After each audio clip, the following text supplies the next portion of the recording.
来看高雄市凤山的五甲国小校舍已经翻新，也毋过无运动场的经费，旧的运动场已经真旧真后咯，嘛捌造成一寡学生着伤哦。市政府是表示讲，因会继续来帮学校向体育署来争取经费。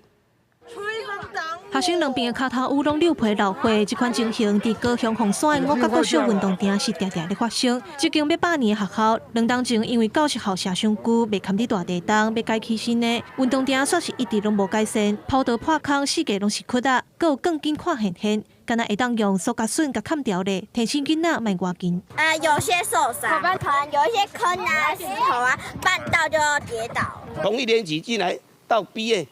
连一个完整的运动场都没有。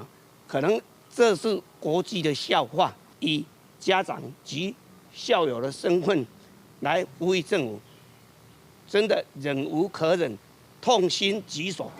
家长讲，囡仔敢若会当伫有铺点仔的所在运动常常受伤，学生嘛画图甲老师下愿，讲想要爱新的运动场。学校表示，因为经费无够，甲市府有共识了后，先改起校舍，才争取经费甲运动场翻新。想袂到预算一直拢无通过，因嘛真无奈。 那体育署的话说，他们现在进行的是操场的拉皮整建，那跟我们五甲国小申请的新建项目是不符合的。目前学校需要重新的规划设置操场，